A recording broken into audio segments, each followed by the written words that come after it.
Are you struggling for consistency in your sim racing? Does your iRating look like a roller coaster? If so, we have good news for you. The way to get more consistent is to first understand what you're doing differently than the professionals. And VRS is the answer. With our competitive subscription, you will have the telemetry, setups, tutorials, and everything else you need to fully analyze your driving. Our data packs and the ability to compare your driving with the best in the world will show you exactly where to adjust your inputs, change your driving line, and shave seconds off of your lap times. And our powerful and precise Direct Force Pro wheelbase and precision pedals are being used by some of the world's best drivers. All these champions agree that VRS hardware is not just the best on the market, it's also priced well below the competition. So if you're looking to upgrade to direct drive and the best pedals in sim racing, VRS is your answer. If you want to get better, get faster, and make it happen sooner rather than later, you owe it to yourself to find out why so many people are switching to VRS. You'll be so glad that you did. Visit www.virtualracingschool.com and learn why the best use VRS.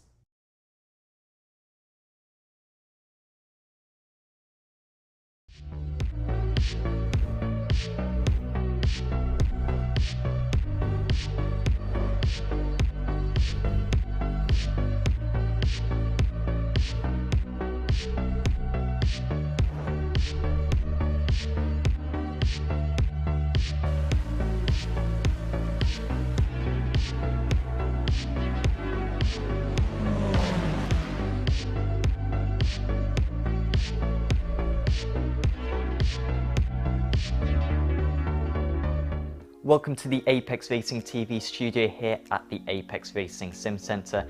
We've been working hard preparing for our grand opening next month, but today I have exciting news for our newest Apex Racing League Championship, Season 2 of the ARL Truck Series. We return to the ovals for the first time in nearly a year and in some of the most popular stock cars on the sim. I'm going to go through some of the details for this series and why you need to sign up. So first up, the schedule. Daytona takes its standard round 1 spots. It is joined by the longest and shortest ovals on the real-life truck series in the form of Talladega and Bristol. The free Charlotte Oval marks the midpoint of the season, and 2 of the circuits we let our Discord members vote for, Michigan and Road America, feature in rounds 2 and 6. The final 3 meetings form the playoffs. This is the first time we have had a playoff format in an ARL series. The Phoenix race coincides with the real-life NASCAR 2022 finale before we go to Watkins Glen and the most popular circuit on our Discord poll, Indianapolis Oval. The races should last approximately an hour, although of course the oval events can vary due to the number of cautions. All the meetings are hosted on European Sunday evenings, meaning they are accessible for both Europeans and Americans. Our biggest and best change for this season is the playoff format. We have taken inspiration from the real-life NASCAR championships, but adapted it for the sim racing world. As I stated before, the first 6 rounds of the series form the regular season, with the last 3 forming the playoffs. At the start of the playoffs, 8 drivers who scored the most points during the regular season get their points reset to 1,000 plus any bonus points they accumulated, which they earn for podium finishes during the regular season. Those 8 drivers then battle it out to see who can score the most points in the final 3 rounds and claim the championship. For those who aren't familiar with the playoffs, everyone is eligible to race in every race, so even if you don't qualify for the playoffs, you can still take part in the final 3 meetings, racing against those who are going for the title. This format should give anyone a chance for the championship this season. Even if you aren't the quickest driver, consistent results in the first 6 races could sneak you into the playoff positions, at which point anyone with a bit of fortune could clinch the title. So if you're a European looking to race stock cars in a competitive league, this should be ideal for you. Visit apexracingleague.com to find further details about this upcoming championship, including our new point structure, midweek practice sessions, and new stewarding guidelines. Make sure to sign up quick. We only have 43 places open for round 1, and with our Porsche Cup Championship reaching 60 sign-ups in a week, spots may dry up quickly. So go to apexracingleague.com and sign yourself up for this exciting new season. See you on track soon.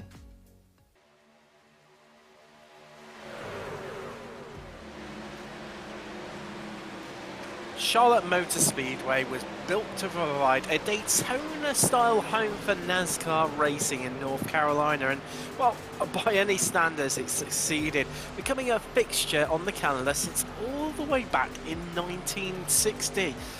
Today, though, the circuit continues to host the 600-mile and the 400-kilometer NASCAR rounds, one of which plays out on the oval, as well as the events on the Nationwide and Truck Series calendars. But the jewel in the crown is here tonight as round 5 of the ARL Truck Series rolls into town. I am Tim Cox, behind the scenes of the virtual production trailer. We've got Sam Fitzpatrick, but right now, I'm joined by Charles Bichelle. Charles, wow. It's been wild, hasn't it, all season long, with lottery-style results, and Charlotte tonight, I get the feeling that it's going to be no different whatsoever. Yeah, Tim, I think you're right. I think this is we're at round 5 of 6 before to get into the playoffs, and I think this is just going to be people are going to take chances they wouldn't normally take to try and get to the front. I think you're absolutely spot on that, and there's going to be a few more drivers that are going to have to take more of those chances to get to the front, because there's quite a few drivers serving qualifying bans tonight, isn't there? Yeah, there were several drivers that won't be, and it's a couple of the guys that I would have expected to be up front. I know Redford and Schnabel are both serving qualifying bans along with Height and a couple other names I can't remember right off the top of my head. Right. But yeah, it's you know, that puts you in a bad spot when you know that you've got to try and make as many points as you can to get up to the top 8 to get into the playoffs, and you've got to start from the back of the field in order to do it. And the other drivers are Blakesley, Hyatt, and Sanchez being the other one. And just look at the championship standings right now. Pascal Sticks leading the way, only just him and Mark Hutchinson. So it's a break free a little bit of the rest of the field, with a 7-point advantage opening up between themselves, and Solander currently occupying third, who's then got Leitner, Ruse, Schnabel all hot on his heels, only like 1 point pretty much separating each of those drivers. Gunnison lies in 7th, but I mean, you were saying obviously having to take those risks. Redford, it's lying on 72 points in 17th place right now, Charles. And our race winner at race 2 in Michigan, of course, had to serve a race ban at Bristol, going to be starting from the pits, starting from the back of the field even today, serving that qualifying ban. And when we head into the playoffs, it's, well, for him to even make those playoffs, it's going to be incredibly hard for him. Of course, the top 8 have their points reset to 0, and he's starting to get cut adrift a little bit right now. Yeah, I think his thought process is going to be, I need to win the next 2 races. And I think even then he's probably going to need help. He's going to need somebody to have a bad race in there to try and make up that many spots, that many points in 2 weeks is going to be extremely difficult. Well, of course, just mentioning that, next time out in a week's time, we head to Road America.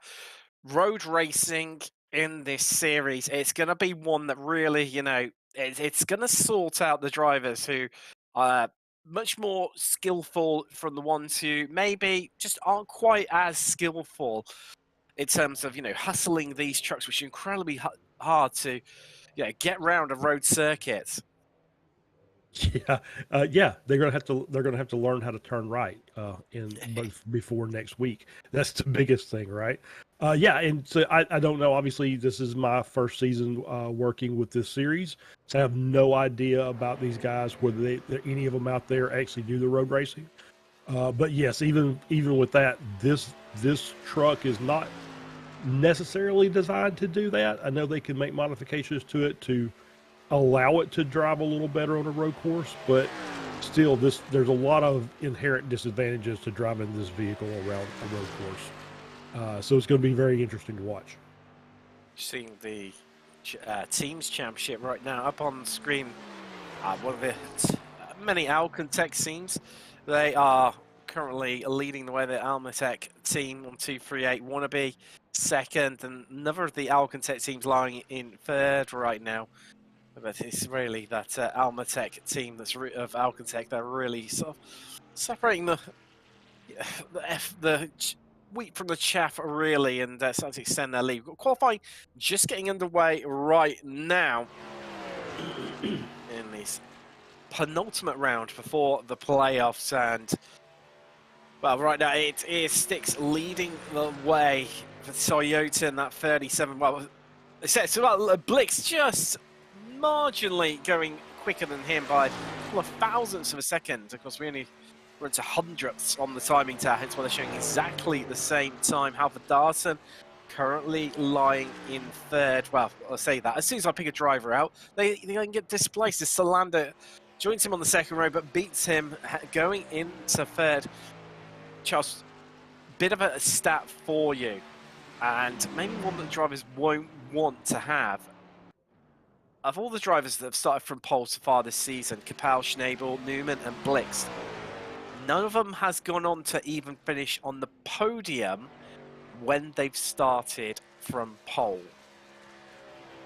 That is an interesting stat, and it's almost it's kind of heartbreaking to hear, and it's almost like you're trying to get the commentator curse going Wow. right at the beginning of this race.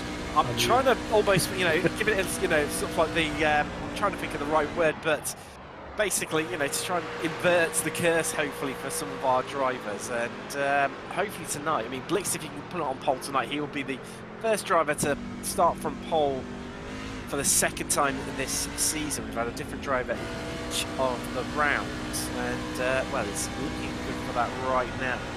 As a few drivers still out there trying to improve on their time, Sticks being one of them. Really improving too. Wow, that is a big shunt there. And Solo, well, on his roof. Yeah, for sure. And we were talking about this earlier, the magnetic features in the wall sometimes, and it looked like it kind of caught him, but released him basically skyward. I definitely did. He was almost trying to launch that truck like a rocket ship and head to the moon as Rouge just coming around. Newman currently heading the times right now, 30.45. I think get some really good times in right now in these latter stages of qualifying, Charles. Yeah, top 10 separated by 14 hundredths of a second. So this is going to be another one of those races where everybody's got some good pace early. And I think it's just going to basically be tire management again. I think we talked about this a couple races ago at Michigan. This track's very similar to the way you would drive Michigan. It's a little bit smaller, obviously. Michigan being 2 miles, this one's 1.5 miles. This is the NASCAR's cookie cutter track, right? 1.5 mile tri-oval. And it's just going to be a matter of managing your tires to get to that fuel stop. Well, let's see how they're going to line up today. Newman grabs a pole position for the second time this season. The first driver to do so. Getting that Ford F-150 onto the top of the pile. Rouge's going to start alongside him on the front row. Then it's Blix and Sticks on the second row. With the two Swedes from Alcantech, Almatech, Salander and Halford Darson lining up alongside one another on the third row. Sufi and Gunnarsson are on the fourth row, respectively. And second place in the championship, Hutchinson starting in 10th place. But Manas, he's got Kittleman for company in all Indy Auto Sports, 6th row of the grid. Then it's Clark with Solo, who was just seen having that big incident in the last stage of the qualifying. Leitner starting well down through the field is a Hungarian. He's got Brown for company with him. 7th row. The 8th row. The 9th row is Nevery with Sariano. Caitlin Hayat has Brandon Blakesley starting alongside her on the 10th row. And rounding out your top 20, Blakesley, so far this season, finished on the podium at Bristol and has picked up the fastest lap of the race in 2 of the rounds. One's at Daytona and the other one coming at Bristol. Lennart Schnabel, well, as we mentioned, serving that qualifying bang. Likewise, there are 2 cars in front of him. Also, Redford, hence why they didn't qualify. They'll start from the 11th row. And Gladden will round out your 23 truck grid here today at Charlotte, as everyone just taking to the grid and swinging on one last truck. We'll be head behind the official iRacing pace truck, and we'll be able to go green and get things underway. 80 laps here today at Charlotte. Oh, wow. I get the feeling it's just the calm before the storm coming here, Charles. It's what we've experienced in the last few rounds. Yeah, I think you're right. I think I'm going to be looking at Roos and Blix up front to see how they perform. I think Roos has got really good pace around the oval tracks, from what I've seen so far, especially the smaller tracks. I think he did pretty well at Charles, Bristol. Sorry to cut across you, but Yep, no Solo problem. did not make the grid, so he will be starting from the pits in that 13 Chevrolet. So that's a bit of a story coming out. He qualified midfield, and that is a big dent to him, and he's going to be well down off the slipstream pack, and that's going to be incredibly. But he's going to be praying for a big wreck, just so he can hopefully pick up the lucky dog and get himself back on the lead lap, providing he's only one lap down. Yeah, that's digging a hole early, and that's going to be tough to come out of it. He's going to need a little bit of luck from the rest of the field. I agree. Drivers just head past the back straight and past the big screen there. A lovely little fact for you, though, on the yellow flags. If we have them, but the last time the trucks came here, they went green all the way. Are we going to see history repeating itself, Charles? I mean, what we see in the previous round, I don't think so. I'm kind of leaning that way myself. I'm thinking I'm going to start looking for trouble about lap 20 to 25, which is going to be, where we're getting into that mid part of the race where we're looking to take tires and fuel, and then we'll see from there. Wow. We are green at Charlotte, and we are green for round 5 of the ARL Truck Series. And it's 80 laps of discovery into the unknown, managing those tyres. We get to find out who is come out on top. And I tell you what, we said about Redford needed to do something big here today. Already up 4 places. Likewise, Caitlin Hyatt as well. Up 4 places too. They're currently running 15th, and well, Redford just goes up another one into 17th in that 31. Making big moves early on, and I think they really need to. And I was going to expect to see Redford, Schnabel, and Blakesley all start to work together and try to, come through the field together. Redford having none of it and heading straight on through, but starting to see that single line film very early on here at Charlotte. Yeah, you're going to see that a lot. It's going to be, single file down the straights. Some cars will go high, some cars will go low. And just basically on how they're cooked ways, you can see one bounce off the wall. I noticed that Blakesley did not, Schnabel did not move forward. So don't know if they're biding their time, but Blakesley's, Schnabel's in the points for the playoffs. Blakesley's in P9 for the championship. So he needs to have a good race as well. Solo has got going out of the pit, but he is about half a lap down, so he's off the slip. Yeah, the slip train that we've currently got going on, this single file. Well, with a few trucks with a few scrapes on that right side already. The 73 of Hutchinson currently lying in 10th right now, and a big scrape at the outside. And I mean, he'll get away with that one for now, won't he, Charles? A bit of rubbed off paint against the wall. Yeah, you can get away with that a couple of times, but eventually, as the tires start wearing, you're going to actually, as long as you're hitting it kind of square, you can kind of rub it. But once you point either the rear or the nose into that wall, you've got big problems. I talking about time management here, Charles. We were talking about it before the race. You were saying the high line, it's going to be kind into the tyres, but then surely it's going to make you that bit slower, isn't it?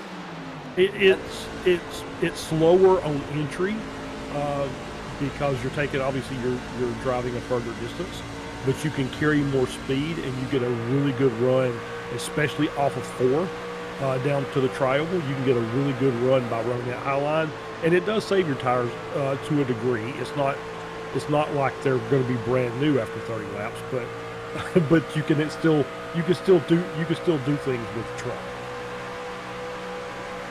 Wow, I'll tell you what, it's going to be absolute cracker, isn't it, here today? I'm sure it's going to be interesting to see how this all pans out, Charles. Yeah, I think you'll see even the trucks that are staying low at the beginning of this race, they will start naturally just kind of moving higher up the track in the corners, simply because the fronts won't turn as well, and so they'll start pushing up the track a little bit, and so they'll have to start, feathering that throttle and trying to manage their corner speed.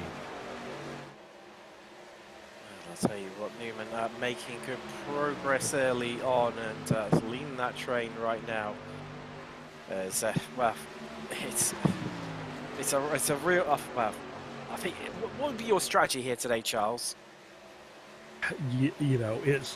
My strategy is going to be, I would run the high line. I would stay high. I would let allow the tires to work well for as long as you can make them do that, to get to that midpoint of the race where you can go fuel and take fresh tires to battle at the end. That's kind of the way I would do it, but I'm not running for the championship, so. Well, that is very true indeed, and Newman, he's had a topsy-turvy season, to say the least, hasn't he, in that 7? Because, I mean, started from pole, obviously before this evening already, that was at Bristol, didn't finish on the podium then, hasn't been on the podium all season, but he's definitely been one to watch, and but then equally, on the flip side, he's just had the misfortune seem to come all his way. He's been a bit of a magnet for unluckiness. Yeah, I was just thinking about last week at Talladega. Truck in the wall. We've got yellow. There you go. I tried to find the sort of like double negative to cancel out and hopefully not have. There's Brown, one of the trucks involved in it. Now this plays right into Solo's hands, because he's going to catch up onto the back of that slipstream train and be brought right back into things. But Brown, let's take a look at the replay. See exactly what happened to him in that 8. But he's up high. Oh, he comes down low, and there you go, gets tagged. I think, was that Gladden?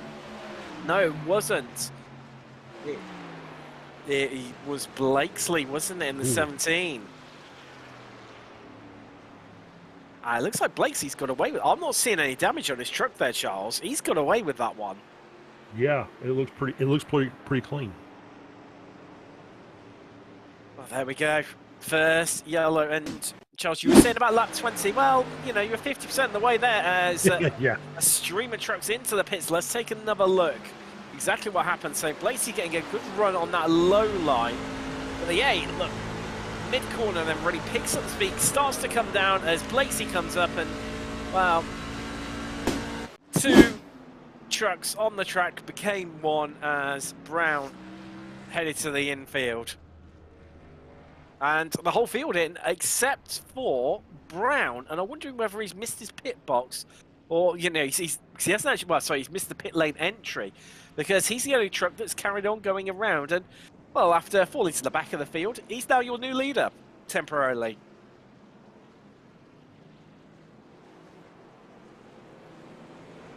As we've got coming out, there is 37. Sticks was in second beforehand. Newman is ahead of him. Blix, he's there too. Solander's dropped a couple of places. Roos definitely has dropped a couple. Slow stop from McManus. He was stationary for 20 seconds. The rest of the field, high 14s.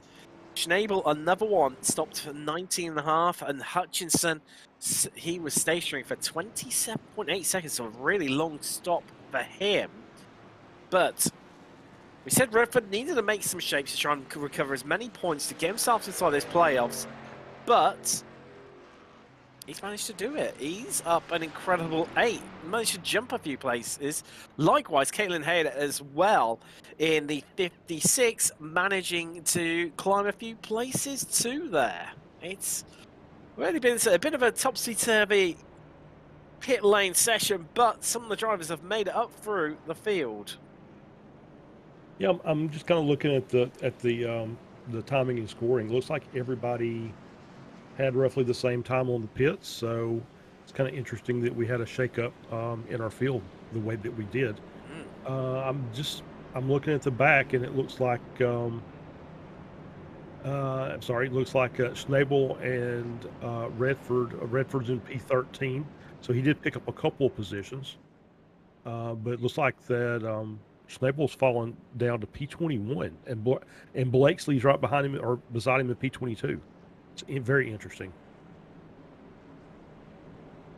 Yeah, there's definitely a chance for some of the drivers to make a bit of progress, get a bit of a jump early on. Still a long way in this race left to go. We're only on lap 13 out of 18. Lights are off on the pace truck. It's going to be in this lap. We are going to be going green here at Charlotte. Brown, well, after the driver being the reason why this yellow was brought out, he is going to lead the field after falling effectively to the back because of that spin in the yellow. But he's going to have much older tyres. He's got 13 lap older tyres than the rest of the field. As the pace truck's in, we go green once again here at Charlotte. As Brown not getting the best of the start. Newman getting the jump on him. And I do wonder, Charles, was Newman ahead of Brown as they crossed the line? As we're going 3 wide in the background. At the top two, starting to really try to push away here, and they're still 3 wide in that battle in the midfield. No, they're going to go 4 wide. This is not going to end well, surely. No. Oh, they've sorted themselves out into 3 wide. A few people losing a few bit of pace in the midfield there, but I'll tell you what, Brown was one of them, and he's been absolutely eaten up as he's into. That's Redford and the 9 there as well of McManus, just having to check up a little bit, got a little bit tagged. But Newman and Blix have pulled away. Brown, that's the 9 there, just running down of McManus onto the apron. Well, how to not lose the rear end of his tracks. It's a good run in the background there from the 14. But I get the feeling that that was not the wisest move of Brown to not pit under that caution. It's going to take one hell of a lot of time management for him to, or an early yellow again, for him to try and be brought right back into this one, Charles. Yeah, it was an early gamble, didn't quite pay off. Luckily, still in the race, but I think that's going to mean that he's going to have to pit a little earlier than the rest of the drivers. So he's going to be by himself on the track at some point in time, probably a lap down. As you see, this battle for last place on the podium at the moment, 37 versus 40, Sticks versus Solander. I tell you what, that was a lovely little move previously there from Sticks to really get the run on Solander. And the Austrian pushing that Toyota all up into third. Right now, the 3 different manufacturers occupying the top 3. Ford first, Chevrolet second, Toyota third, Newman, Blix, Sticks. As you see, well, it's up and down the field, people jockeying for position. This is the 11 and the 81 of Kittleman in the 11, Halford-Darson in the 81. And on that low line, the shortest path around the track, it's going to work out for you, Charles. And Halford-Darson showing Kittleman exactly how it's done. Well, I think he's going to come straight back at him, though. That was a great move, but it's also very dangerous. Sam and I were talking before the race. You get your tires below that blue line onto the apron, and it has a tendency to hook the front end, and you kind of end up bringing it around. So it was good on him that he managed to make that move, even though he dropped down below. And so he's still racing. They're still trying to race each other for that spot. I tell you what, the 56 there, Caitlin Hyatt, who's really making progress right now, up 11 places, having to check up a little bit there, but is on that low line and looking like Halford-Darson could lose another place there. And yeah, Halford-Darson got himself boxed in here, Charles. He could lose this place, whereas he's battling with the 11 of Kittleman and that Toyota. I think he's going to lose this. Yeah, I think he may lose it, and it's probably temporary. He can stay up there, but the longer those trucks on the bottom run, the worse off they're going to be on their tires, and that's going to equalize out pretty quickly. So he just needs to stay the course. If he wants to run the high line, just stay up there. He's conserving this, he's managing the tires. As you can see, he's starting to pull away a little bit from the 56. on that low line. Definitely working well, but our top 5 starting to pull away a bit and spread out. Newman leads from Blix, Sticks, Salander, Gunnarsson in that top 5 right now, and all that battling that's going on behind them is all playing right into their hands right now, isn't it, Charles? Because well, they're having to, jinx between those 2 lines and find a way through. I mean, even to be fair, the 11 of Killman starting to break away from these guys, and he's got no real assistance from the guys in front of him in terms of, well, he might be just about on the cusp of the draft range, about half a second, but I'll tell you what, it's tight. Yeah. It's the same thing with road racing. If you start battling somebody side by side, you can't run as fast side by side as you can if you're in a straight line, a single file line. So these guys, if they want to stay up to the front, they're going to have to sort themselves out and get single file again, at least for the time being.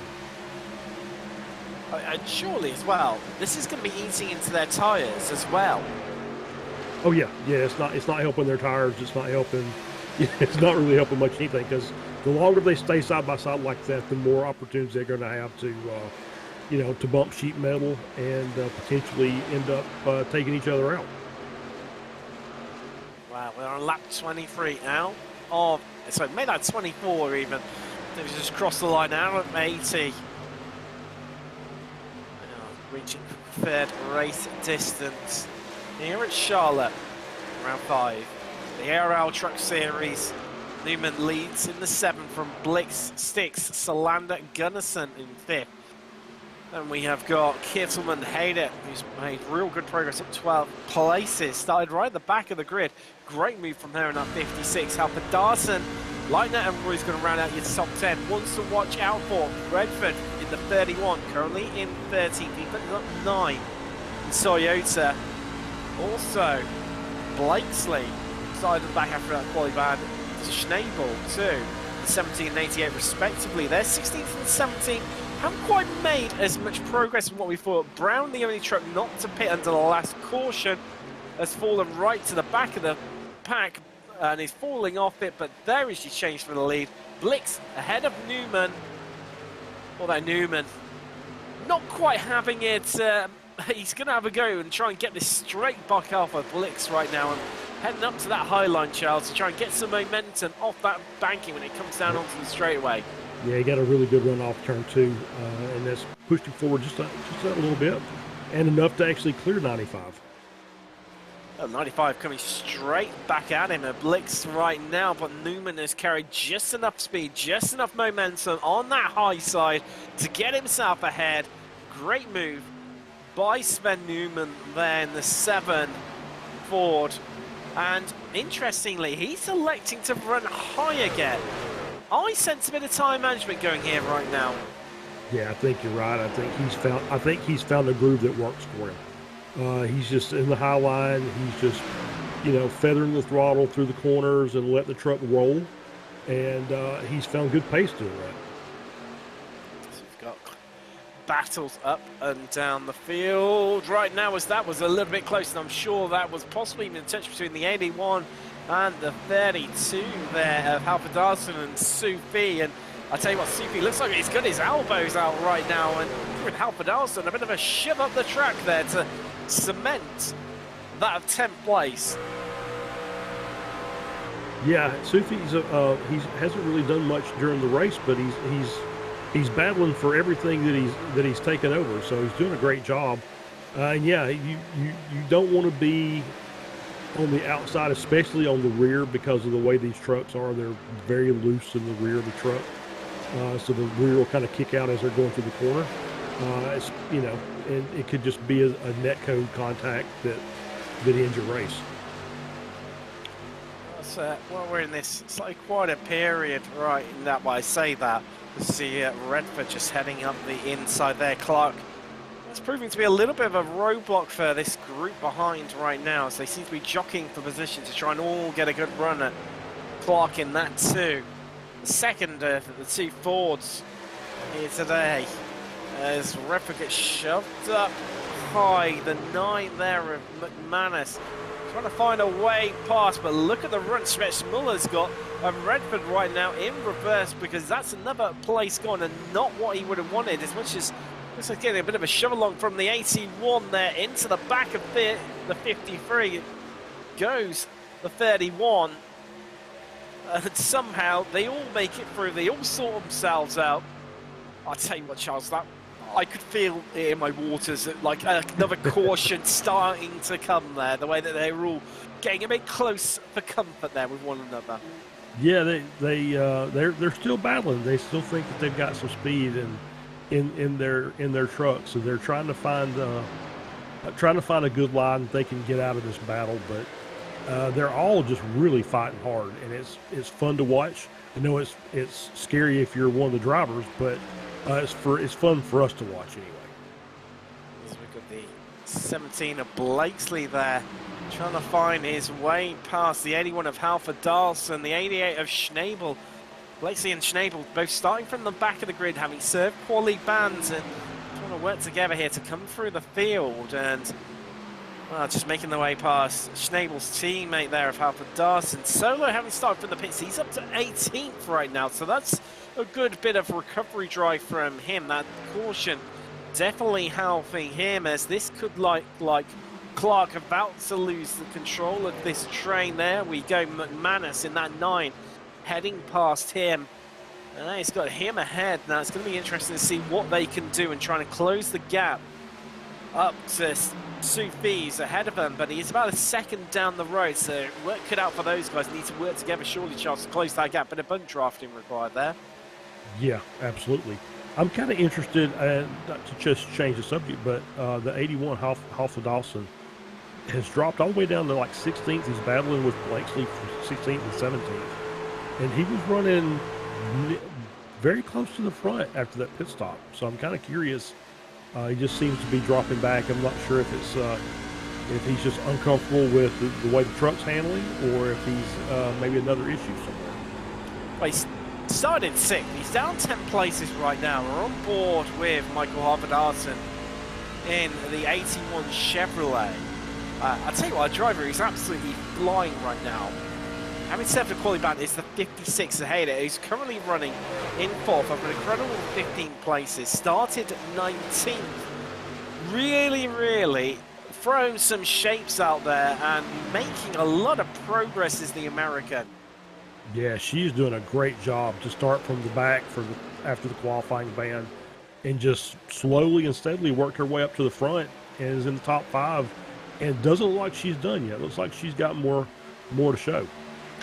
Well, she's done, like you say, an amazing job. Seems like, Redford, Schnabel, Blakesley, all, clearly strong runners, started with her at the back of the grid. I mean, they've made a bit of progress, but nowhere near as good as that 56 right now. And on the attack, turning the dial up to the absolute maximum. Next target is that 40 of Solander. And Solander looking a bit vulnerable right now against definitely just the driver, who is in, as you see Newman move up high as Blix goes down low. She's carrying all the momentum, and we've got a caution. Oh, what's brought that one out? Let's see. Regis Clark has dropped in the 2 forward. As I've seen he's tumbled down from the order. I'm going to guess he's one of the drivers caught up in that one. Something to do with it. Yeah, I'm sure there'll be a replay from Sam here soon. We'll figure out what's going on. But yeah, dropped all the way down to the back of the pack.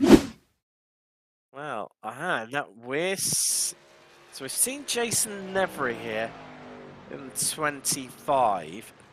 Let's see if he's caught up in it. I don't think he is. I think he's just going to arrive at the scene of the crime slowly. There's Clark already down low, so he's definitely spun. Oh, has he had a bit of a tap on the way? Yep, it was Redford.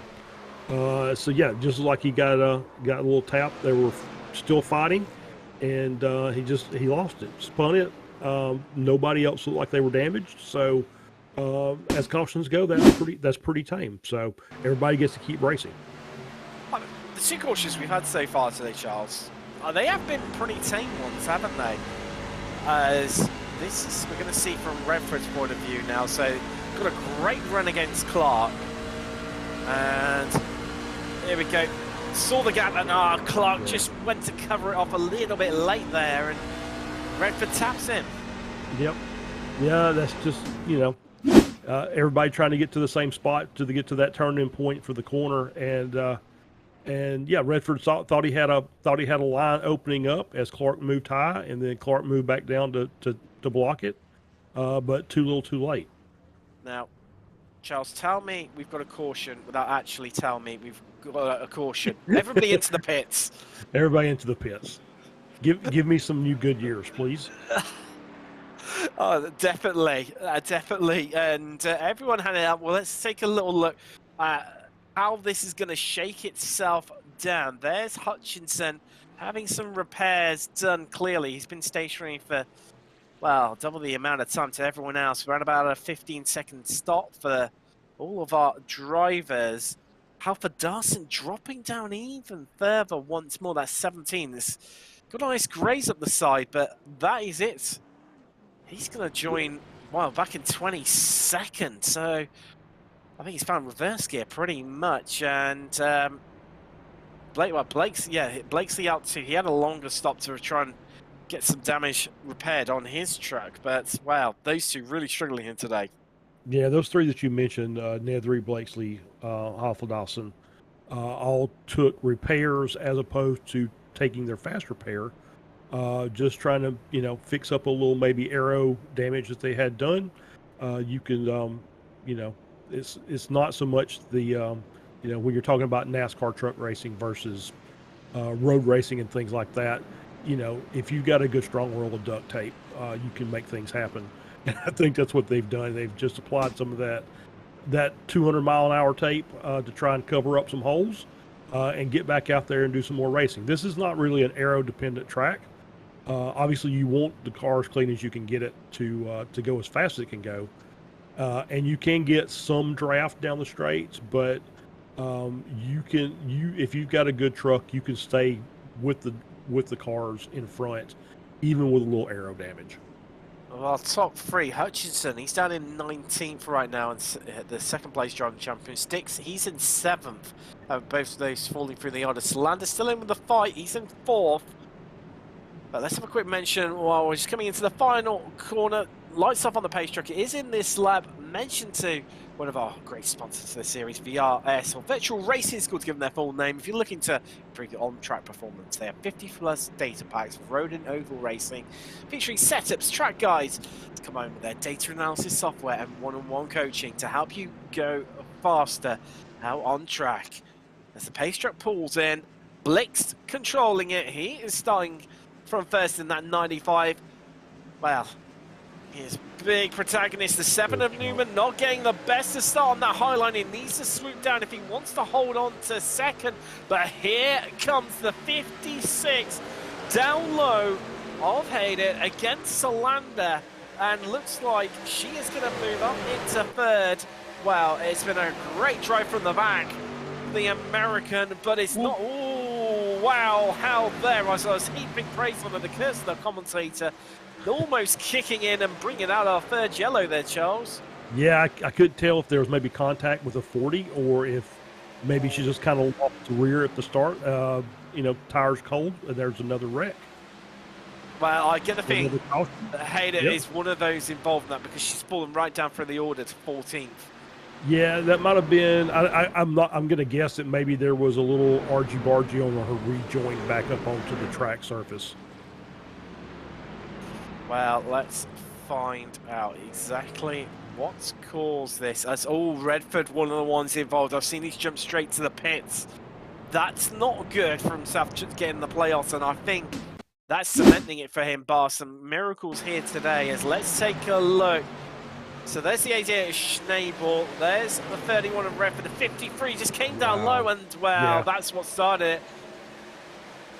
Yeah, that was, you know, just you can get as close as you want to that blue line, but when you go below that blue line, bad things tend to happen.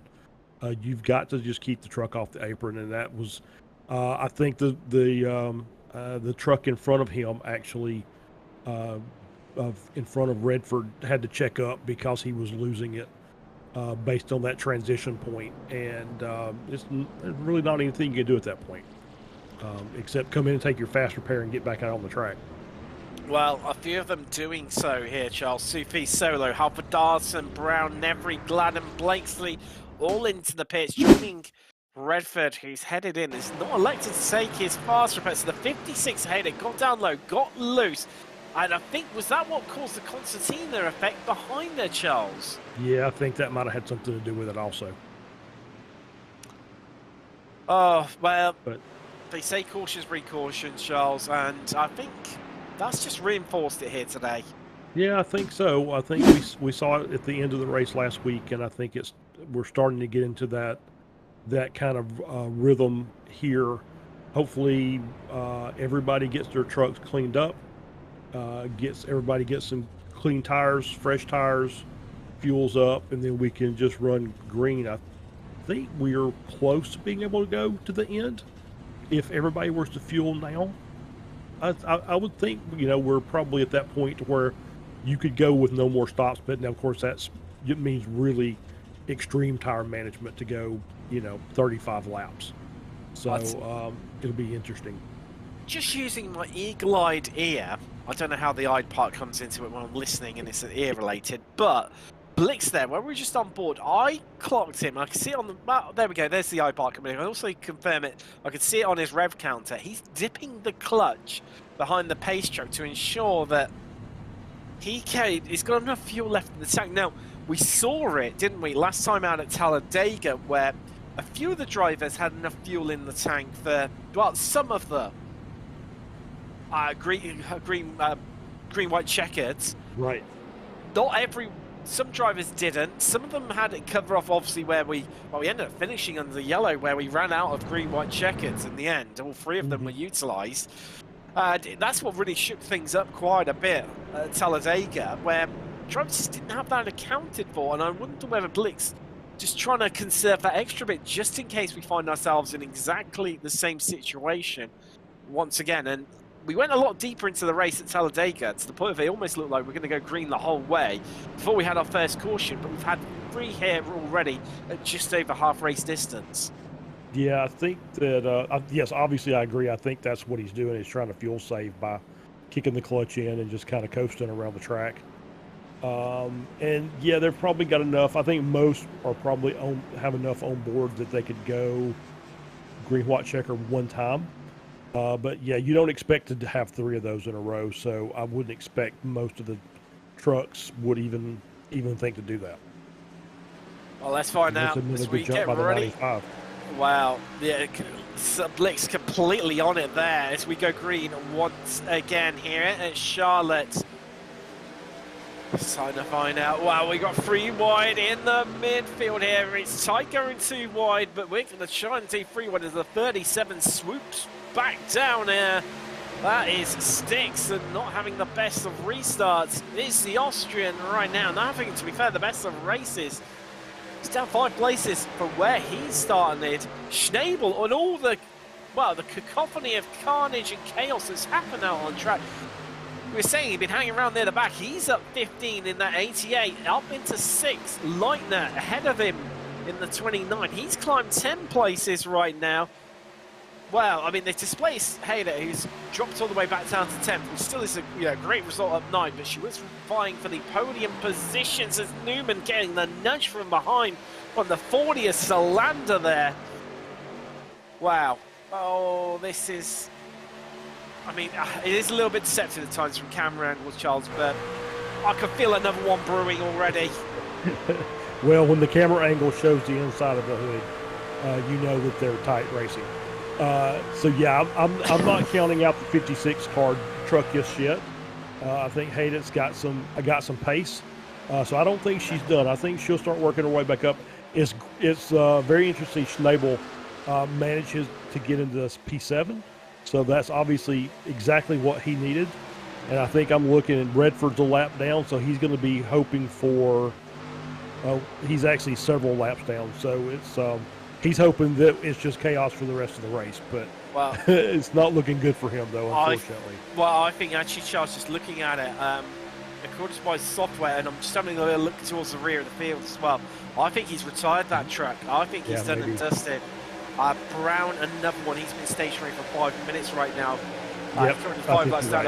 I think he's retired as, wow, 2 wides. Plenty in the midfield there with the 11 and the 88. Ones to watch out for. Kittelman and Schnabel trying to get their way through the field. Well, I tell you what, it's close here, past the big screen here. That when it was built, it held the Guinness World Record for the largest outdoor high-definition screen in the world. Yes, he's just back there for you as all just into the wall. There was the 37 of sticks. Yep, just 3 wide through coming out of the corner through the trioval, and it's kind of you know, because it is curved, so it kind of gives you this sense that you're tighter than you really are. And I think there was maybe some defensive driving that involved just kind of maybe scraping some paint off the wall. Yeah, I clocked him as he came past, just from where we're at. Oh, this brilliant camera up in the stands. He got some nice scrapes down the side of his truck, pretty much the length of it. As Newman still leading, he's running that high line once again, Charles. It's definitely working for him. And normally, where's really the low? Well, you know, I was going to say that low line, always for me anyway. I tend to find it's always the much faster. But he, obviously, you know, but you do wear your tyres out more. However, he's making that high line work. Obviously on tyre front, but also on pace. I'm really not sure how he's managing to do it. Yeah, he's doing a great job up there. He's like I said, I think you just get into a rhythm, and I think that you find a line that you really like, and that it works for your driving style. And I think that's what he's found by running that high line up there. May have had Petit Le Mans this weekend. They're definitely not small on the action here today. Lovely little French-English pun there for you. It had to be done. Someone had to do it. I don't believe it's normally on myself, but it's on board with Sariano right now. 14 Chevrolet down in 17th. That's Gladden ahead of us. He's had a bit of a quiet race. He's picked up 7 places though, into 16th. Wow, it's this closer plenty. I tell you what, Pack. Oh, that's going to be, we're wrecking. That's going to be a yellow. Oh, that's the 11 of Kittelman, and that is a big wreck for him. And is he going to make it back onto his wheels? He does. Oh, and he's pointing in the right direction as well. Well, that's a 10 from me, and he's got some drive. He's going to get it home, Charles. Wow. Wow, that was a ride. I'm sure that the inboard replay will be amazing. He got so I'm not sure if he was the same one that was up in the wall, but when he came down, he did get somebody launched him. He got collected as he was spinning round, and that's what flipped him up over. So let's take a look. He's out. No, he got clipped by Schnabel, who just went to move wide. They hooked up together, and he's on his roof already. There he goes. That secondary nudge from. I couldn't quite catch who it was. It was one of the Alcantec guys. Might have been Halford. Yeah, I think so. I did clock a 1 on there, and what looked like a 3. Well, the 3 can look a bit like an 8. So, yeah, I'll put my money on it being Halford Arson. Let's see from another angle right now. So here is Halford Darson. We're on board with him, and well, he's going to get a. There goes Kittelman. Round he goes, and bang! Yep. Sends him skyways.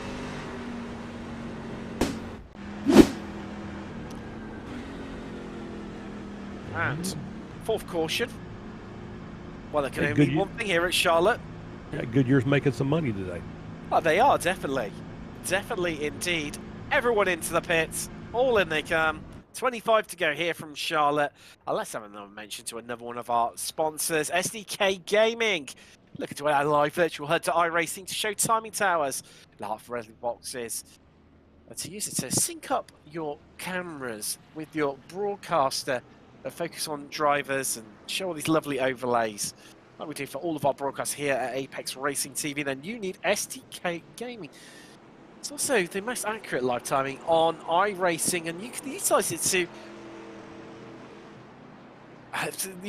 adjust your team strategy on the fly. We're also using its enhanced relative boxes, mini-maps, and its amazing fuel calculator. Absolutely imperative for the endurance events.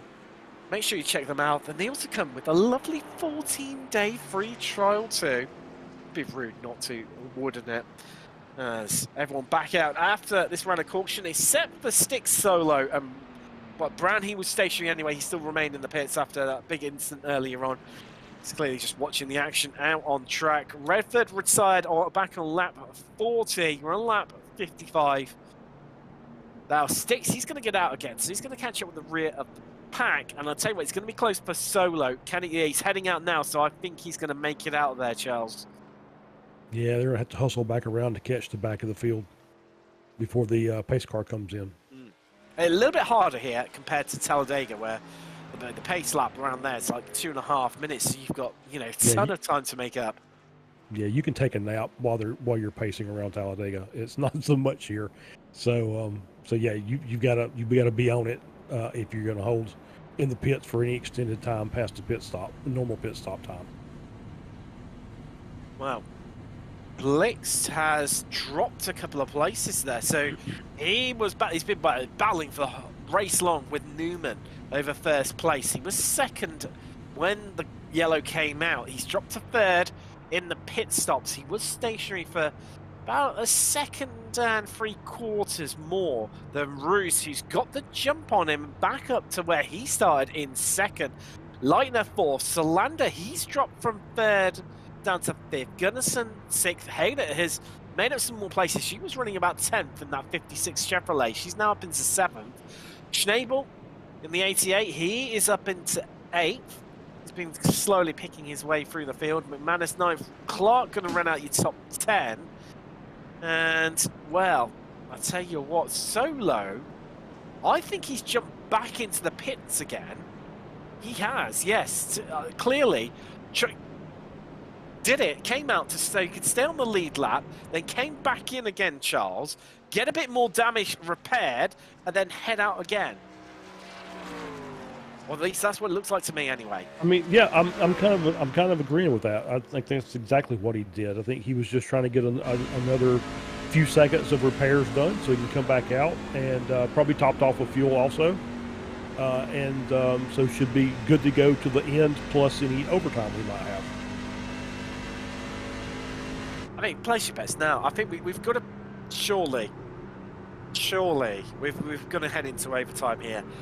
I mean, this is what our fourth caution of the evening, and you know we've got about 20-odd laps remaining here at Charlotte. I mean, we've got to have at least one green-white checkered. You've got to imagine, surely. I mean, they haven't really been hustling for position as such yet, like what you get in the last few laps.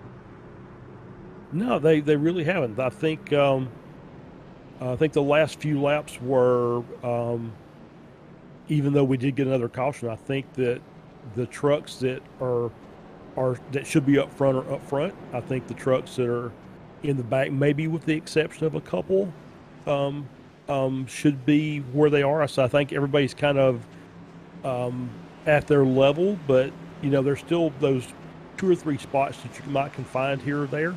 And I'll throw that, and I'll say Schnabel and Hayden, I think, maybe have the ability to move up a few more spots. But we'll see as we get started here.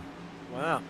We will do indeed as we go green once more here from Charlotte in the ARL Truck Series, and Newman in that 7 once again, not hanging around, getting the pedal to the metal.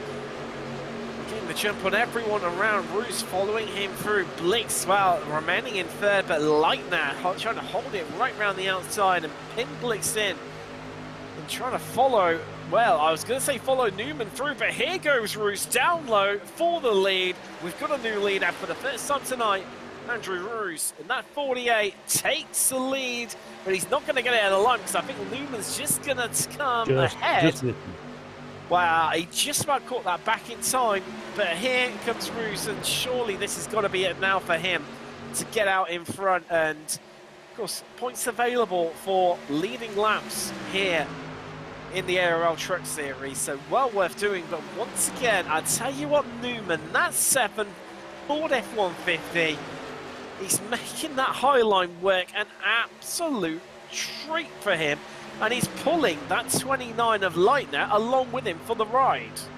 Yeah, he has just got that truck on rails on that high line, and he just knows exactly what he needs to do to get the truck to turn in to the entry of the corner, and then as well as just to be able to just carry all that speed all the way through and get just really good runs off the exit, and that's what's keeping him up front.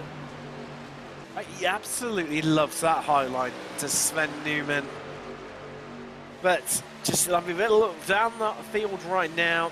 Wow, Sticks, one of the big sufferers during that cautionary period, falling all the way down to 18th place. Nevery planning out, then Blakesley in the back once again after making his way through the field. Lightness dropped a couple of places. Hayden is, well, on the recovery once more as we look back from Newman. I tell you what, that's Leitner up into Sill. He's clipped the wall there. Yeah, just a little scrape of the wall. It doesn't look like it's affected him. It's obviously slowed him down just a bit, which gives the 56 truck a run on the bottom and see if they can make that work. High, I think that was Clark that was high on further back. It was, yeah. He's running slow and everyone's snaking their way around him right now.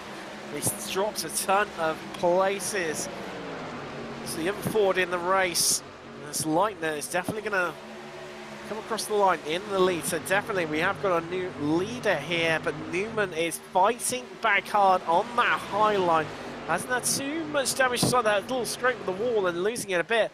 But look who's behind him in that 56 after falling right to the back order. A couple of cautions to go. Caitlin Hyder, you said it about it, Charles. She was one to watch out for as she's back in for the fight for the podium places once again. Now up into third, displacing Bruce. Yeah, I think she likes running the bottom, but I think because of just the pace of Newman on the outside, I think she's kind of looking at the outside line also. And she started, I think, 7th on the restart. Schnabel was on her outside in 8th, and he's fallen back to 9th, and she's just rocketed up the order. She's up in the P3. So, and I think she's still got enough pace that she can challenge the guys up front. It's going to be interesting to me. We saw her at last time out at Talladega try to run the high line and had basically pretty much, I think, no success. That's nothing bad on her whatsoever, but I do wonder whether she'll start to move up onto that high line, like you say, and just follow Newman around, conserve some tyres, so she can push right at the end. As talking of pushing, the 9 and a 40 there of McManus and Solanda really having a good go at it, and interestingly, the 9 of McManus not able to make the high line work like the 7 of Newman has been able to do thus far. But I tell you what, it feels like since he had that wobble at that moment, almost like it's just dented, it's just taken a little bit of a shine off his confidence, because it doesn't seem to be quite as quick as what he once was. I mean, there's no obvious damage on that truck, but it doesn't seem to be quite carrying quite as much speed right now compared to the 29 and Leitner. Yeah, I think that's, like I said, I think that's a byproduct of just having new tires. I think that the low line can hold out for a few laps against the high line, but I think as this run gets a little closer to the end of the race, if there are no other cautions, then I think that I think you'll see Newman be able to get away. But obviously, you could flip a coin at this point. I'm not really sure. Wow. Because, like I said, I kind of agree with you. I don't think he's got quite the pace he had before. And the 56 looks like she's just looking for a way to get by those two guys, to be honest about it. Well, as quick as Leitner and Newman have been, Ada has been a league of her own. Like you say, it feels like she's being held up by him and trying to hustle and harry them along right now. Ruse in that 48 trying to squeeze her down low. They're both trying to find a way past Newman. He's still making that high line work for him. I think he's just trying to wrong chance. It feels like he's just trying to hang it out there as long as possible and play the long game for when his tyres start to come back into him. But I do wonder if it's going to be too late, because Ruse in that 48, we can see on the the high line right now, he's trying to squeeze his way through. It's on feels like he's trying to squeeze it into a free wide here. Yeah, I think he may be thinking that, but I don't think that's going to work. I think maybe what it is, I think he just is not as confident on the outside line as Newman is. I think he likes to run mid to low, and I think that's just where his truck runs better. I don't think he's really looking for a move between those two. I just think that's where he's more comfortable. Well, I'll tell you what, that lead, pretty much the top 9, they've really pulled away. And for 10 down, Smith Miller, Haffardarson, Kilman, the 11 involved in that. I'll tell you what, he's running well. Seeing so we saw him get, hit the wall, get flipped upside down, get clear. Oh, we've got to go yellow again. Oh, no. So they went onto the grass, Charles.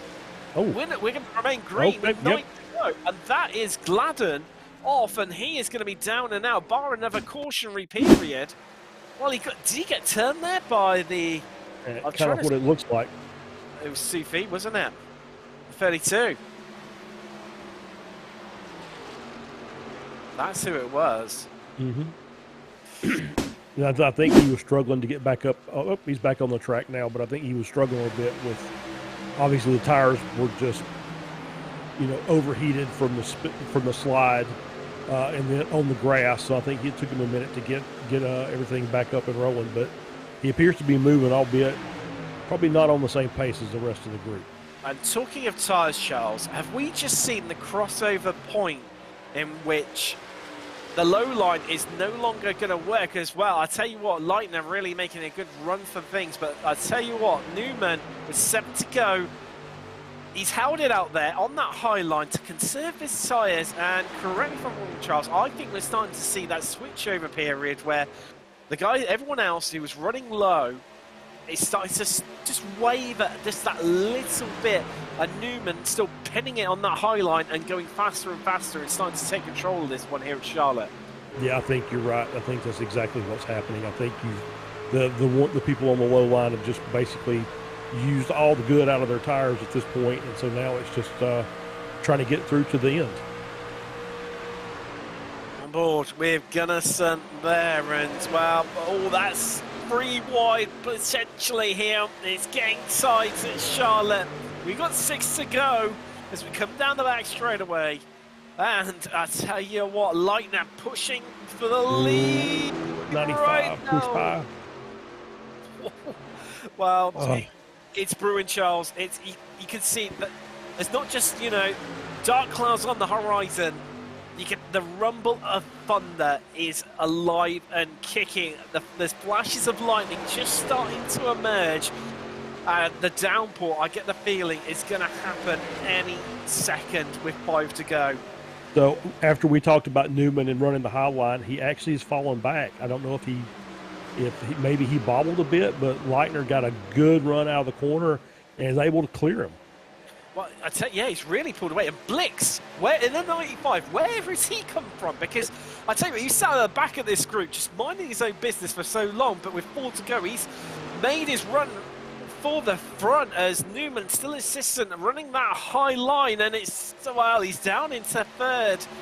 And after looking like, he switches down there. What a brilliant move there. What a great running good out of 2. As swoops down below the 95 as we're on board with Bruce. Bearing the throttle going on, he's desperately trying to cling in there for dear life right now. But there's the 56 of Caitlin Hayden, who's running an absolute race of her life right now across the line. We got a 3 to go here at Charlotte, and Newman is struggling, which is surprising me, Charles. Oh, there's a bit of contact now. He's in the wall, and they're going to tag. Oh, he got 48.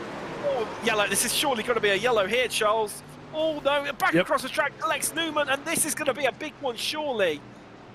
And the yellow flag flies, 5th caution in the evening with 3 to go. And I said it, Charles, you could feel it was just about to happen, and that was it.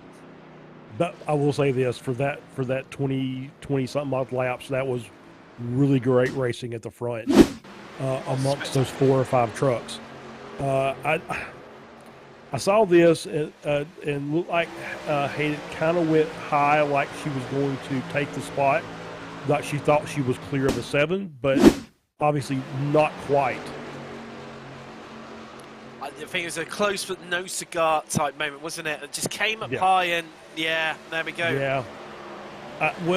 Then I looked at it again from the front, and it looked like same thing, except she also, as she was coming up, maybe the truck got loose and she had to correct a bit, which didn't help, obviously. Kind of looked like there was a little wiggle mid-corner there, which obviously didn't help matters. Well, here we go. Everyone's pit. Wow. Even producer Sam, I could hear him in here saying, everyone's pitting. I was about to say exactly the same thing as well, but Salander and Gunnarsson, they've stayed out. Nevery has gambled too. Ooh, Well, you know, we saw this at Bristol, right? Where we had a few trucks took that gamble late in the race with, I think, 5 or 6 laps to go when we went back green, and it did not pay off. So I think that we're going to be very much in the same boat here. I think these guys may get some spots by just being up front, but I don't think that I don't think this is the winning move, to be fair. I think that you're going to see the tires are going to be supreme on this last little 2-lap shootout. Talking that 2-lap shootout, we have got, this is the first of the 3 available green-white checkers.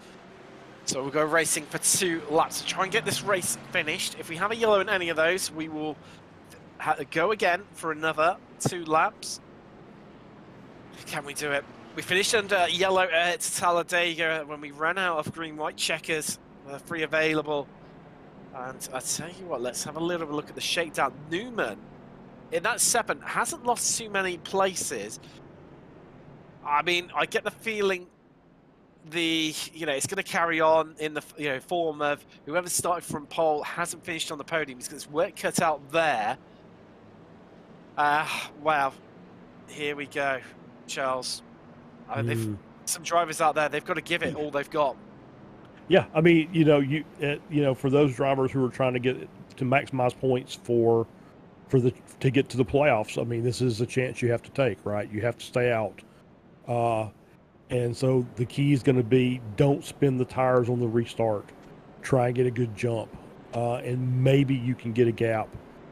And maybe you can hold on and maybe get a top 5 out of it. I would be shocked if the 3 trucks that stayed out are in the top 3 by the end of this race. It's just a gamble I don't think it's going to pay off, but I mean, who knows? I'm sitting here talking about it. These guys are out there going to be doing it. So we'll see what happens. Wow. Deep breaths. Because we're about to go green soon here at Charlotte. And mention to another one of our sponsors for this series, Apex Racing Academy, with their 29 days packs featuring setups, track guides. They've also have integration with Virtual Racing School, another one of our sponsors. They also have weekly group coaching sessions and much, much more. Check them out for some of their brilliant setups to have you go faster on iRacing. As the lights are off on the pace truck, it's going to come in on the next lap. We're going to go green. We're going to go racing. And, well, we get to find out, Charles, like you say, those top 3 who haven't pitted, if it's going to work out for them. I think for me, Jason Nevery in that 25 is the most vulnerable, because at least Salander and Gunnarsson are top 2 in the 40 and 33, can almost roadblock a little bit, sort of look after one another and then go for it on the final lap and potentially, finish on the podium. Whereas Nevery is, I get a feeling he's just going to get ganged up on all the trucks behind him are on new tyres, which is everyone. Yeah, I think you're right. I think those 2 trucks on the front row having the same paint scheme, it probably helps. Yes. So, yeah, I think I hate to say it, but I think you're right. I think Nethery is probably a sitting duck. I want to see what Newman does. He's lined up on the outside, which is what he likes. So if things go his way, maybe he gets a good run from out there. And then Blix is, I believe, on the inside. I think that's Yes. right. So I think he would be the next guy to watch. And of course, Hayden has driven a great race. You can't count her out here. Oh, Starting in fifth. definitely can't Or discredit sixth. her. Definitely can't discredit her. And I think Schnabel in the 88, starting 8th, I think is another one to watch out for. But here we go. Solander controls the pace in the 40 as we get ready to go green in the first of the green-white checkers, and we are racing here, and Solander in the 40 leads everyone for dead, but we're 4 wide. This is going to end in disaster, and we're wrecking once again. Here comes the next yellow. Surely, there we go. And it's going to be a big one, Charles. It's a big one. Yeah, you kind of saw that coming. It's the one that you said, Nethery, I don't think got a great start, and they just tried to split them, and you can get away with 3 wide here, 4 wide. It's just almost impossible to make anything happen, except a crash. To be fair, I think it started with Gunnarsson, the 33. I mean, the 40 Solander just caught everyone napping and went. You're going to see the restart now. I think the 33 is what caused everyone to back up here. Let's find out. So they're going to go get the green, and he's second. There you go. Yeah, the 33 just didn't get away, and that's what caused. Yeah, he spun the tires too. Wow. Yeah, he spun the tires on the start also. And then the 25 didn't get the greatest run. It wasn't horrible, but it wasn't the greatest run in the world.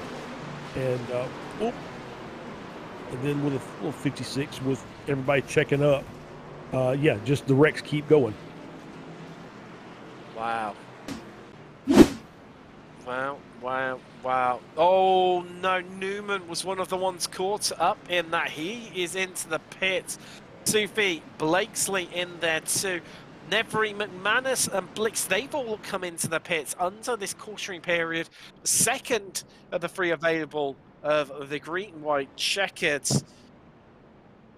Oh, Charles. Well, Nevery, sorry, that's Blakesley even in 17, like this.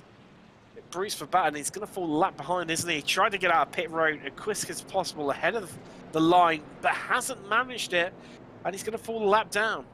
Yeah, it's tough luck. It's because at this point, it's there's no coming back from a lap down. You can get the lucky dog on the green white checker, but Bruce got the lucky dog. Okay, cool. So so that gets him back on the lead lap, and he's been up in the front, so he might can get a few spots before this is all said and done. So looks like he's going to be around 15th or something like that. I believe, yes, I think he's going to come out around there by the time it's all shuffled and sort of stuff. But we do have one more green, white, checkered available to us. So, I mean, there is chance for one more driver potentially to unlap themselves. But, I mean, I'm seeing quite a few of them still in the pits. Blix and Nevery. Blakesley's got back out, but like I say, he's a lap down. So if he can get ahead of Blix and Nevery, so the pace truck's coming round across the line. I think the lights are out on it too, if my eyes don't deceive me. I think, no, they're still on. Let's get past the start line. Yeah, so we've still got another lap behind behind the safety truck, and well, that's at least going to give a few of those drivers a chance to catch back up again. But I mean, Blakesy, he has got that one more chance potentially if he gets the lucky dog next round. If we have another caution. Yeah, it's going to be tough sledding from the back. It is. And so, yeah, I mean, hope, maybe he gets back to the lead lap. And the way this race is kind of going for the second half of the race, yeah, it's probably likely that we'll do the third one. But I'm hopeful that we finish green, but I'd like to see a green finish on this race because the people who were up front had deserved to get a clean win. Whoever that happens to be at this point, it's still up in the air. It is. It is. And, well, Gunnarson's got a bit of redemption now, hasn't he? Because he spun his tyres up on the last restart, which is, I mean, pretty much what caused the caution to come up, where the whole field just got congested. Everyone else behind it got runs, caused the 4 wide, caused the crash, caused the caution. This side will be looking for history not to repeat himself. Solander will be looking for history to repeat himself. He got a great restart in that 40. But the pace truck's in. You're going to go green. Oh, no, he's still got another lap. Well, here we go. There we go. And there we go. Lights are up. So we'll be in this time around. Place your bets, Charles. I think, can old tyres hold out of Solander and Gunnarsson at the front? We're going to see someone else behind. Hayden and Schnabel are starting behind our top 2. Pascal Sticks look deader now. Look, he's up in 5th, Charles. Yeah, the 3 through 5, I expect that to be the battle for the win. I don't know. It didn't look like Hayden had much damage on the front of her truck. I know she had some contact at the end of that last caution. But she's been strong all day. It would not surprise me to see her win this race. Schnabel is up there with her. Hasn't looked the strongest today, but he's in a good position. So I mean, that's got a lot. I mean, he's in a good position at the end of the race. So maybe he could pull this out. And then Sticks, Kilman's in 7th. So that's a good recovery from him. Yeah, seems though he was spinning around on his roof and then flipped in spectacular style back onto all 4s, pointing in the right direction. That's a great recovery from the 11. Yeah, absolutely. Well, pace truck about to pull in. Here we go. Well, we're going to go green. Are we going to see the finish? Let's find out here at Charlotte in round 5 of the ARL trucks. As we're green, we go racing once again, and not the best that starts us all up into the wall. Are we going to have another caution? No, they all sort themselves out. They are spinning in the background. I think we could have another yellow here, Charles. There we go. Yes, yep, yellow's out. Wow. So that time it looked like the 56 didn't get going. The 40 got a really good jump at the start. The 33 looked like it was a better start than the last time. Schnabel had a good run on the high side, but 56 just went straight backwards. I'm not really sure why. Well, that is gutting for her as well, because, I mean, if anyone had deserved a place on the podium, it would have been the 56 of Caitlin Hayden, surely, because she's run a great race all night. Qualification band, started from the back of the grid. Let's take a little look at the restart here of exactly how it all happened. Try and unpack it a little bit. And then the 33 just spun up his tyres once again and couldn't get going. Oh no, this is the previous caution. Yeah, this is the previous caution. There we go. There we go. That's. I was thinking, well, that was history repeating itself, and it's got the previous caution. So that was what caused the first of our green-white checkers. So this is the end of it. This is 56 down low. Yeah, she just got absolutely, freight trained on the high side. I'm not sure. Like I said, I'm not sure why. She didn't get a great run. I don't know if she spun the tires and just got off the track to get out of the way. So we'll see though. So there she is down low now, 56. Yeah. 33 getting a better start this time. Oh, they went. There we go. It was. Yeah. I think she just expected the yellow to come out straight away. Went down low to avoid it all. Got out the gas and it just didn't come, and that's why she's lost all those places, Charles. Yes, to me, that's what it seems. That's what it looks like. Yeah, like I said, she didn't get the greatest run, but yeah, then they went 3 wide. It was Spitzmiller and Sticks. And it was kind of in response to her poor start. But I don't think she really had anything to do. But she just stayed on the bottom of the track and just fell to the back. More drama here at Charlotte Motor Speedway. With 7th caution. The last of our green-white checkers. Wow. What is going to happen? Can Salander make it another 3 great restarts from 3 on those old tyres? Gunnarsson looking to stay with him in that 33. Those two both running on old tyres. The rest of the field not. They've all got fresh rubber. And there is, well, Caitlin Hayer into the pits and still, yeah, she's still in the cockpit there, Charles. I could just about see her sat in the driver's seat, but fallen right to the back, and I do wonder if she's got a bit of damage or whether that's looking like a retirement, because she's been stationary for 1.5 minutes. But there we go, that's the race done. There's the field come round, going to fall a lap down. Won't get that one back at all. That is absolutely devastating for her. That 56 truck. Blix is going to be gutted. He was one of the ones caught out on the pre. Did Kilman just tap the wall there and the pace truck? Maybe. It might have been a netcode contact. Not really sure. I was looking at the timing sheet, and I just, at the corner of my eye, I thought he looked like he was getting a bit close, and then I heard a bang. I didn't quite fully see it, but the spidey senses were telling me it was a contact with the wall. Hopefully, like you say, a bit of a netcode one. Yeah. So, hey, Blakesley did get his lap back. How about that? So he's in P16. Well, yeah. So he's still got a chance to make up a couple more spots. He keeps his hopes alive. Maybe he's fuel saving down on the bottom of the track there. So yeah, I want to. Yeah, end of the line. That's right. Yeah, end of the line after the lucky dog. That would be what it is. So, hey, so shout out to Salander and Gunnarsson, who've managed to stay out there on old tires, contrary to popular opinion, especially my opinion. So they've managed to stay in the front, even on the old tires. And every time we go through this, restart process, those tires behind them just get a little more worn. And so that gives them a better opportunity to maybe stay out and maybe win this race. But you got Snable and Kittleman behind them now, who are obviously, they're looking to get a win, right? So they feel like they're in a prime spot.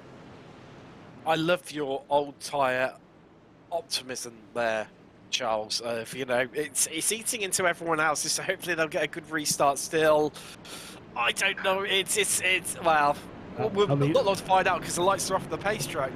The 40's got 2 great starts, the last 2 restarts. The 33 has not been as good, so if either one of those 2 could do it, it would be the 40, I think. So, but then you still got the 88, and that truck looks very, very clean, as we're seeing the front of it. And some very aggressive weaving going on there as well, Charles, trying to generate some heat in those Goodyears. Yeah, absolutely. He wants to be sure that when he sticks it in that first corner that it sticks. Well, they're coming round. Final 2 turns, 3 and 4. The pace truck's going to be in. On the exit of 4, we'll head out onto the tri-oval. We will be going green. Can we go green all the way to the end? If there's one more incident, we will be finishing under yellow here at Charlotte. Pace truck's in. Start to get it. Everything you've got here. The Salander under control. The number 40 as we go green. Once again from Charlotte. The 33 of Gunnarsson not getting the best of starts. Here comes the 88 of Schnabel fighting for the lead. Vying for position. Can he win this one? The 13 is Solo. While he looked down and out, but he's getting a great one on the low line. The 33 of Gunnarsson, he's down 2 places. He goes high. Kisselman in the 11. He's fighting through in 5th. But there's the 2 of Clark. He's getting a great run down low as well. Listen, in the background, but they've held it together. I think we may stay green here. No, they're into one another. I think that's going to throw out the caution potentially. Yep, there you go. We're going to finish in the yellow. And does Solo win that? I think Solo's won. Ooh, I think that changed after the caution. I think it was Schnabel that was in P1 at the end of that. That's what I thought as well, Charles. That's what I thought. Well, I tell you what, the pace truck's out. It's flown past them all at warp speed. And yeah, there you go. I think there you go. Solo, the 13, tucking behind. But even so, I tell you what, he's had a uneventful race all night. He's been round the back and then all of a sudden sticks it on the podium. But Solander held on to finish on the podium with all tyres. Yeah, it was a great run by the 40, and it was a great run by the 88 and the 13. Also, Schnabel and Solo, just I mean, didn't look like they'd had anything the entire race, and then here they are at 1-2 at the end of it. A great recovery from Kittelman too. I think he's going to finish 6th. Clark, I believe that's finishing in 5th. The number 2 truck, that's going to be their best finish all season, and I think also in the Autosports best finish of all season as well. They're going to have to retire that truck because it's pretty much broken at this point. I mean, there's not a straight piece left on it. But yeah, he had a great result, but he used all of that truck to get to it. Became bumper cars there between the 37 and the 53. 37 sticks, 53 Spitzmuller. I mean, it's going to take something big from those guys to get back in with a shout, but wow. We knew it would be eventful as it comes up to the finish line. Your winner here today at Charlotte in round 5 even of the ARL trucks. It's donut time for the 88 Chevrolet of Schnabel. He is your winner here today. Wow. I think, you know, zero coordination there, and thank goodness this is in the sim world where you haven't got to pay for all those repair damages of them hitting one another with these attempts at donuts. Yeah, we need to go back to the team practice and work on this a little better. It's yeah, I think it's the best way to describe it. I mean, but they finished 1, 2, 3, and 4. Is that right? You're absolutely spot on, Charles. Schnabel takes the victory, Solo second, Solander third, and I do believe as well, yes, that does make it 5 different winners from 5, and also, so Solo first time on the podium, Solander first time on the podium too. Schnabel, that's the second time he's been on the podium, which joins his teammate Gunnarsson with that same accreditation as well. Gunnarsson finishes 4th. Kisselman, great recovery from him in the Autosport to finish 5th. McManus 6th in the end. Leitner 7th. Hutchinson 8th. Good drive from him. Sticks caught up at the end there. Finishes 9th. Roos, well, he was vying for the victory. 10th in the end for him. Brandon Blakesley saved the qualifying ban. Finished 11th in the end. Spitzmuller caught up in that incident. Comes home 12th with Sariano. I don't think we've even mentioned the 14 all night. Picks up 13th place, does the Italian. The last driver on the lead lap. Clark finishes 14th with Halford joining him on being 1 lap down. Gladden 2 lap down, and then we're into the retirement. 17 was the 56, Caitlin Haydock, gutting for her after running an amazing race, vying for victory for pretty much caution 2 onwards. In the end, we lost her 5 laps ago with Nevery. Blix 6 laps ago, then Sufi Newman going for him after running that high line out front for so long. It made it work amazingly, but then got caught up, and in the end, had to retire his truck. Brown, Redford, another one. He's definitely going to miss the playoffs now, or not make it through into them. Gutting for him because that 31 has had some great pace in it all season, but just doesn't have the best of luck. Let's have a bit of a chat to, well, I think we've got time for just about one of our drivers due to the 3 green-white checkers. And I think, well, there's only one person we can really have a chat to. It's got to be our winner here today, the 88 Lennart Schnabel.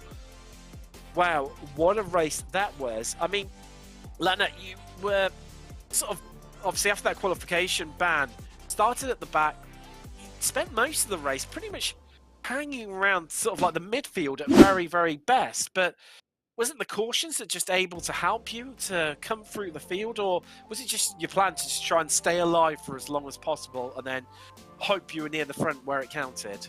Yeah, well, I try to stay out of every wreck that's gonna happen, because the tires are wearing off pretty hard, so cars are getting loose and tied all over the place.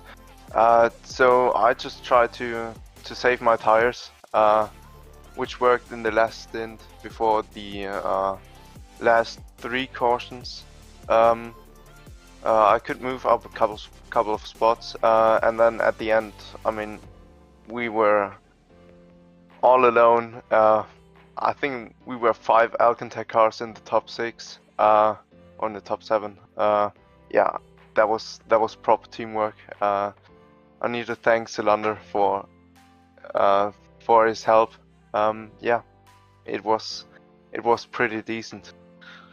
And that first green-white checkered, when we restarted off of that, obviously you would have been sat behind, seeing them go 4 wide. When you see that, I mean, it's a struggle to make it 3 wide around Charlotte. Seeing them go 4 wide, I mean, surely that was one of those moments where you just have to just hope and pray, have everything crossed, to hope you come out the other side in one piece. Or did you feel relatively comfortable that you were just about far back enough to see what was happening and make the right decision to make it through? Yeah, even though I was far behind, I prayed for them not wrecking.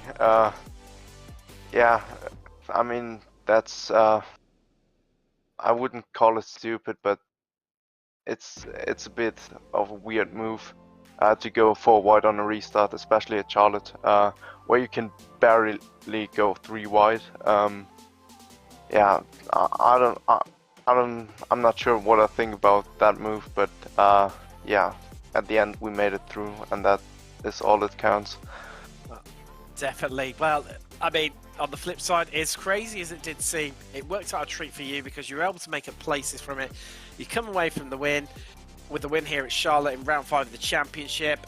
Anyone you want to give a shout out to at all? Yeah, a shout out to my team, especially to my teammates during the race. We did a fantastic job coming home P1 to P4.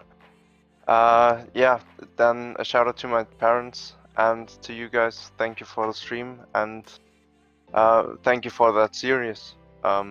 It's pretty fun to run it, and I hope we can continue in the next couple of seasons that might be coming. Definitely, absolute pleasure when you put on great driving like that. It's always great to commentate on it. That is your winner here today from Charlotte, Lennart Schnabel in the 88 Chevrolet for Alcantech. Well, as we're running just the extended green-white checkers, that's all we've got time for this week. It's going on the channel right now. We've got IGP Fun and the Weekend Warriors. Big grids, big action from the pair of those, F3s and the Ford Spec Racers. Make sure you check them out. Coming out tomorrow evening is, of course, the late Apex, myself and Sam. Well, it's another intriguing one once again. Plenty of discussion, topics, well, a bit of fraught discussions at times between myself and Sam. But from myself, Tim Cox, Charles Michelle and Sam Fitzpatrick, it's been a pleasure having you. Congratulations to Lennart Schnabel, and we'll see you next time out from Road America. Are you struggling for consistency in your sim racing? Does your iRating look like a roller coaster? If so, we have good news for you. The way to get more consistent is to first understand what you're doing differently than the professionals. And VRS is the answer. With our competitive subscription, you will have the telemetry, setups, tutorials, and everything else you need to fully analyze your driving. Our data packs and the ability to compare your driving with the best in the world will show you exactly where to adjust your inputs, change your driving line, and shave seconds off of your lap times. And our powerful and precise Direct Force Pro wheelbase and precision pedals are being used by some of the world's best drivers. All these champions agree that VRS hardware is not just the best on the market, it, it's also priced well below the competition. So if you're looking to upgrade to direct drive and the best pedals in sim racing, VRS is your answer. If you want to get better, get faster, and make it happen sooner rather than later, you owe it to yourself to find out why so many people are switching to VRS. You'll be so glad that you did. Visit www.virtualracingschool.com and learn why the best use VRS.